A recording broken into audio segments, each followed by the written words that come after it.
தாய் தமிழ் உறவுகளுக்கு வணக்கம். தேர்தலில் வெற்றி பெற 100 கோடி ரூபாய் செலவு செய்யும் திமுக அமைச்சர்.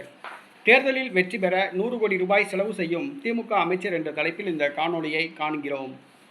தமிழ்நாடு சட்டசபை தேர்தல் 2026 சூடுபிடித்துள்ளது. அதிமுக முன்னணியில் இருந்தாலும் கூட அதிமுக முன்னாள் அமைச்சர்கள் பலர் பின்னணியில் உள்ளனர். அதாவது மதுரையை சார்ந்த அமைச்சர் செல்லூர் ராஜு கடந்த 15 ஆண்டுகளாக இவர் சட்டசபை உறுப்பினராக மதுரை மேற்கு தொகுதியில் உள்ளார்.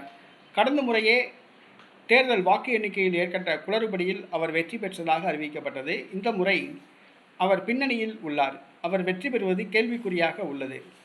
தன்னுடைய வாயால் அவர் கேட்டுக்கொண்டார்.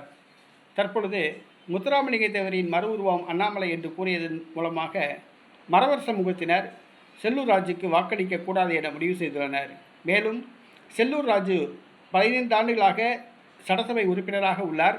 தொகுதிக்கு ஒரு அரசு கலைக்கல்லூரி கொண்டு வரவில்லை, அரசு ஐடிஐ கொண்டு வரவில்லை, அரசு பொறியியல் கல்லூரி கொண்டு வரவில்லை, தொகுதியில் சாலை வசதி மேம்படுத்தவில்லை, எந்த ஒரு நல்ல திட்டங்களும் செயல்படுத்தவில்லை. ஆகவே திமுக வருகிற சட்டசபை தேர்தலில் அதிமுக வேட்பாளர் செல்லூர் ராஜு தோல்வியடையக்கூடிய ஒரு சூழ்நிலையில் உள்ளார். இவர் வெற்றி பெறுவதற்காக 100 கோடி ரூபாய் செலவு செய்து கொண்டிருக்கிறார்.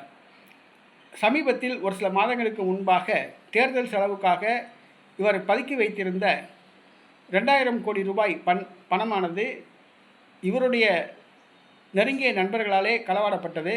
அது அமைச்சர் மூர்த்தி மூலம் அந்த பணம் மீட்கப்பட்டது.